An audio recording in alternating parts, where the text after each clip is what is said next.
सभी LIC agent ध्यान से सुन ले भाई, ध्यान से।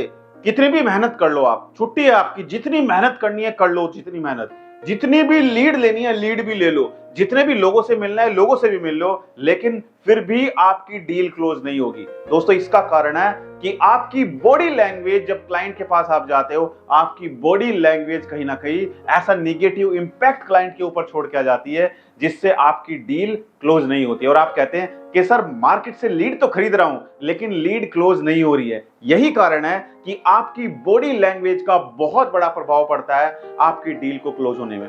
तो दोस्तों अगर आपके सामने भी ये प्रॉब्लम आती है तो आज की ये वीडियो आपके लिए। जी हां दोस्तों, आज हम बात करें कि एलआईसी एजेंट जब क्लाइंट के पास जाता है मिलने तो उसकी बॉडी लैंग्वेज कैसी होनी चाहिए ताकि क्लाइंट पर पॉजिटिव इंपैक्ट छोड़ पाए और क्लाइंट को आपसे पॉलिसी खरीदने पड़े।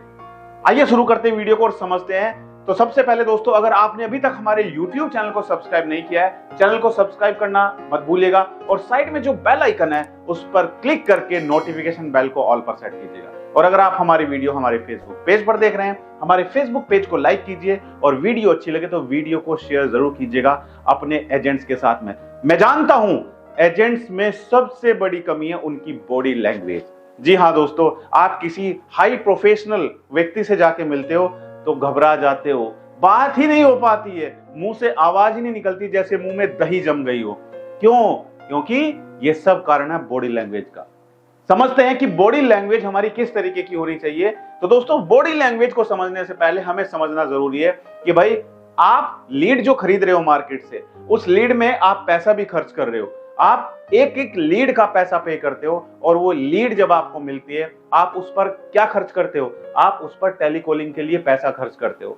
आपने मान के चलते हैं 10,000 लोगों का डाटा खरीदा, ये 10,000 लोगों के ऊपर जब आप कॉलिंग कराएंगे तो आपकी टीम इन पर कॉल करेगी, आप उनको सैलरी देंगे।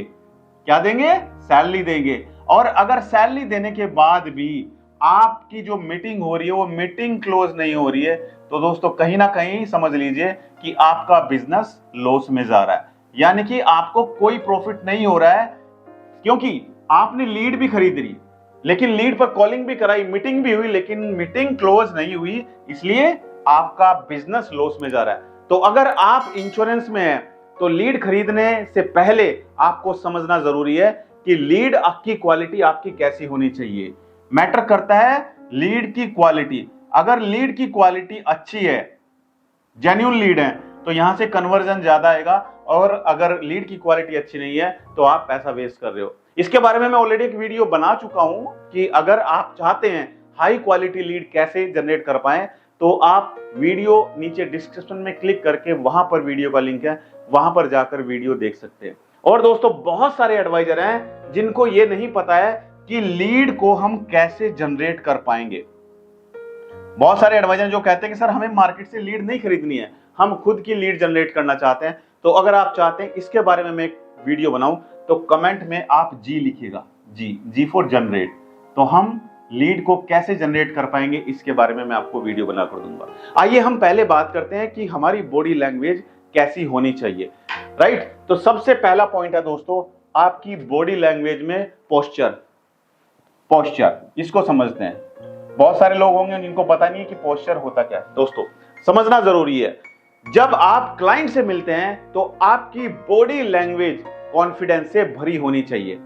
सीधा और आत्मविश्वास से आप खड़े हों, झुकी हुई नजरों से आप बात ना करें। झुकी हुई या ढीली बॉडी लैंग्वेज क्लाइंट के ऊपर आपका निगेटिव इंपैक्ट छोड़ती है। बैठते समय कमर सीधी रखें, ढीला होकर नहीं बैठना है आपको। समझ आया?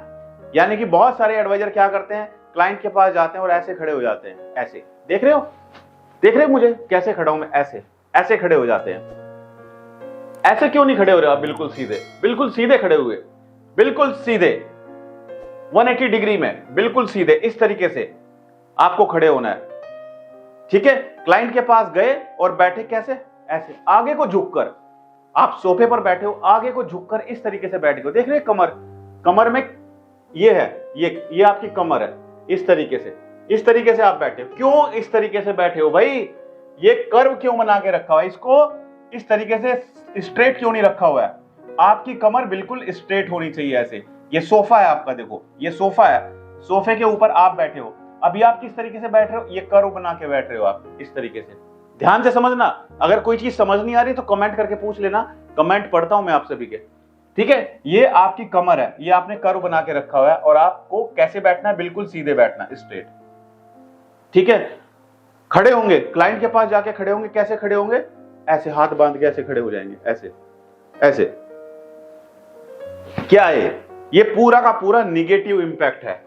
अगर कोई पढ़ा लिखा व्यक्ति है जिससे आप मिलने जा रहे हो, अगर मान के चलते कोई एक कंपनी का डायरेक्टर है, ठीक है, एक कंपनी के डायरेक्टर के पास आप गए, उसने घर पे आपको बुलाया और आप उसके पास जाके ऐसे खड़े होते हैं या उसके सोफे पर ऐसे पीछे को लेट जाते हैं। आधे आदमी तो जाके सोफे पे पीछे लेट जाते हैं ऐसे, ठीक है, आधे आगे को झुक के बैठते हैं। भाई कमर में क्या आपको डंडी लगा के भेजना पड़ेगा कि नहीं भेजना पड़ेगा, ये कमर आपको सीधी रखनी है। समझ लीजिए, एक एक पॉइंट बहुत कीमती है आपके लिए समझना, एक एक पॉइंट बहुत जरूरी है आपके लिए समझना, ठीक है। तो आपको इसमें इंप्रूव करना है, तो आपका जो पोस्चर है वो सही होना चाहिए। समझ आया? कोई कंफ्यूजन तो पूछ लीजिएगा कमेंट करके। दूसरा दोस्तों, अच्छा अब बात आती है कि सर हम क्लाइंट कैसे ढूंढे, डायरेक्टर यानी कि हाई प्रोफाइल लोगों को हम कैसे ढूंढे। अगर आप चाहते हैं कि मैं एक सेपरेट वीडियो बनाऊं कि आप हाई क्वालिटी, राइट, पैसे वाले लोगों को कैसे आप ढूंढे, तो कमेंट में हाई लिखिएगा, HIGH, या शॉर्ट में H लिख दीजिएगा, तो मैं आपको बताऊंगा कि कैसे आप हाई प्रोफाइल लोगों को की लीड जनरेट कर सकते हो, ठीक है। दूसरा पॉइंट जो बॉडी लैंग्वेज का बहुत इंपॉर्टेंट है दोस्तों, वो है आई कॉन्टैक्ट। क्या है? Eye contact. आई कॉन्टैक्ट, बहुत कुछ सिर्फ आई कॉन्टैक्ट से ही पता चल जाता है। आई कॉन्टैक्ट का बहुत बड़ा रोल है दोस्तों आपकी बॉडी लैंग्वेज में। जब भी आप किसी क्लाइंट से बात करते हैं तो उनसे आंखों में देखकर आप बात नहीं करते हैं, राइट, आंखों में देखकर आप बात नहीं करते हैं, आप आंखें चुरा लेते हो उसकी आंखों से, कभी इधर देखते हो, कभी उधर देखते हो, कभी नीचे देखते हो। क्यों?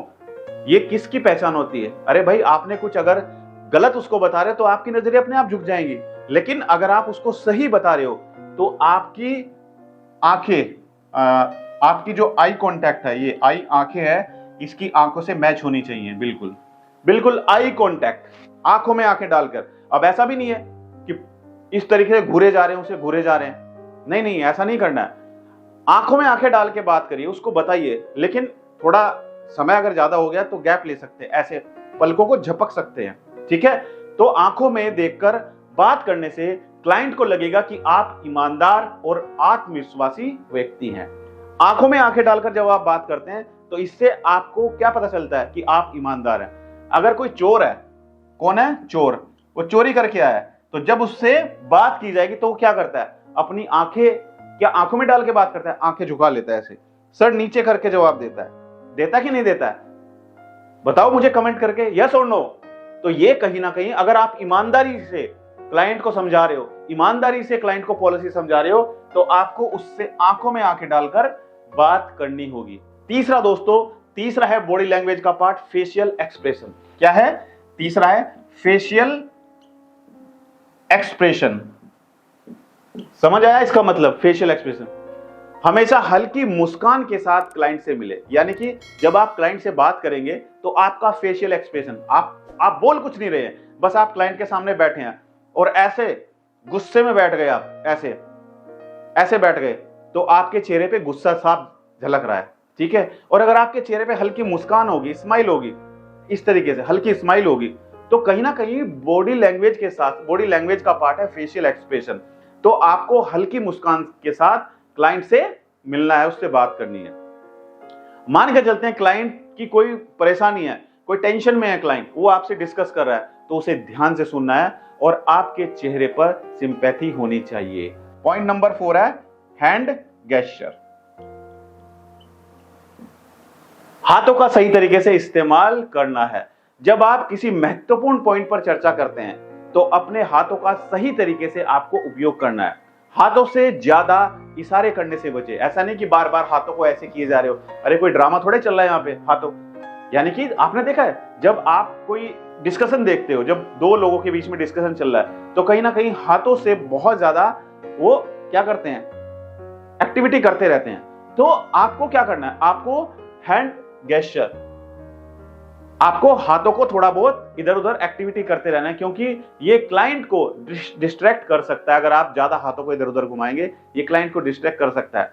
क्लाइंट से हाथ मिलाते समय ध्यान दें कि आपकी हैंड से न ज्यादा कमजोर हो और न ज्यादा मजबूत। बहुत सारे लोग क्या करते हैं, क्लाइंट से हाथ मिलाएंगे, इतनी जोर से हाथ टाइट पकड़ लेंगे, राइट। मान के चलते हैं आगे कोई लड़की है और आप उससे जाके मीटिंग के लिए गए, उसने अपना हाथ दिया, हाथ मिलाया आपसे और आपने हाथ जोर से पकड़ लिया, ठीक है, ये भी सही नहीं है। और आप किसी व्यक्ति से जाके मिले, कंपनी का डायरेक्टर है, उसका हाथ आपने इतनी जोर से पकड़ लिया, वो भी सही नहीं है, ठीक है। तो आपको क्या करना है, हैंडशेक आपका ज्यादा कमजोर भी नहीं होना चाहिए और ज्यादा मजबूत भी नहीं होना चाहिए। क्लाइंट को सम्मान देते हुए हल्का हाथ मिलाएं और मुस्कुराते हुए हेलो बोले। समझ आया यहां तक? कोई कंफ्यूजन है तो कमेंट करके पूछ सकते हैं। एंड पॉइंट नंबर 5 है दोस्तों, वॉइस और टोन सही रखनी है आपको। क्या पॉइंट नंबर 5 है? वॉइस और एंड टोन आपको सही रखनी है। समझ आया क्या ये पॉइंट? समझ आया? मैं बताता हूं। आपकी आवाज स्पष्ट और प्रभावशाली होनी चाहिए, यानी कि जो आप बोल रहे हैं वो सामने वाले को बहुत ही सही तरीके से सुनना चाहिए। मान के चलते हैं एक क्लाइंट है, आपसे 10 फीट की दूरी पे बैठा है और आप इतनी धीरे से बोल रहे कि उसको समझ ही नहीं आ रहा है, उसके पास तक आवाज बड़ी मुश्किल से पहुंच रही है। समझ आया मेरा पॉइंट? तो इतना बोले कम से कम, ताकि उस तक आवाज आपकी पहुंच पाए। बहुत तेज भी नहीं बोलना है कि आप चिल्ला के बोल रहे हो, पूरे रूम में आवाज फैल रही है, इतनी जोर से भी नहीं बोलना है, राइट। तो तेज या बहुत धीमी आवाज में आपको नहीं बोलना है। एंड पॉइंट नंबर 6 है दोस्तों, mirroring technique. Point number 6, mirroring technique. इसको समझते हैं, मिररिंग टेक्निक क्या होता है। यानी कि क्लाइंट की बॉडी लैंग्वेज को समझना जरूरी है। यदि क्लाइंट रिलैक्स होकर बैठा है तो आप भी हल्का रिलैक्स होकर बैठ सकते हैं। यदि क्लाइंट तेज बोल रहा है तो आप भी हल्का अपनी आवाज की टोन बढ़ा सकते हैं। क्लाइंट की बॉडी लैंग्वेज को समझना बहुत जरूरी है, ताकि आप उनके अनुसार उनकी बॉडी लैंग्वेज को एडजस्ट कर सकें। बहुत सारे लोग हकलाने लगते हैं बात करते हुए, क्लाइंट ने 2-4 सवाल पूछ लिए, हकलाने लगेंगे, आवाज ही नहीं निकलेगी, घबरा जाते हैं, आंखें इधर उधर करने लगते हैं। जब भी जैसे चोर होते हैं ना, चोर आंखें चुराते हैं, चोर इधर उधर आंखें चुराते हैं। तो जिसको नहीं आता है ना, जब क्लाइंट आपसे सवाल करेगा, नहीं आएगा, या तो नजरें झुकाएंगे या इधर उधर देखेंगे। साफ अगर नहीं आता है तो उसको बोल दो कि सर इसका जवाब मुझे नहीं पता है। और पॉइंट नंबर 8 है दोस्तों, पॉइंट नंबर 8 बहुत खास, बहुत इंपॉर्टेंट, प्रोफेशनल ड्रेसिंग सेंस। क्या है? Professional dressing sense. समझिए, नोट करिए। सबसे पहले फॉर्मल कपड़े पहने, जैसे कि ब्लेजर, जैसे कि ये ब्लेजर देख रहे हो, ब्लेजर, शर्ट, टाई, जूते पॉलिश होने चाहिए, घड़ी, बेल्ट जैसे छोटे छोटे एक्सेसरीज पर ध्यान दें। बाल बड़े लंबे लेके नहीं जाने, बाल कटवा के प्रोफेशनल तरीके से क्लीन से होके जाना है। ऐसा नहीं लंबे लंबे बाल दाढ़ी बढ़ा के चले गए, सेविंग इतनी बड़ी बड़ी है, नहीं, प्रोफेशनल तरीके से जाए, ताकि लगे कि हाँ आप पढ़े लिखे हैं, आप पढ़े लिखे हैं, तब जाके वो आपको रेस्पेक्ट देगा, तब जाके वो आपसे सही तरीके से बात करेगा। तो दोस्तों, कहीं ना कहीं जो आप सबकी प्रॉब्लम थी, आप सभी इंश्योरेंस एडवाइजर कहते थे कि सर क्लाइंट से मिल के आ चुका हूं, क्लाइंट ने मीटिंग भी दे दी, लेकिन मिलने के बाद सर क्लाइंट रेस्पॉन्ड नहीं कर रहा है, क्लाइंट हाँ नहीं बोल रहा है, पॉलिसी नहीं लेना है। तो दोस्तों, इसमें सबसे बड़ा रोल होता है बॉडी लैंग्वेज। किस चीज का?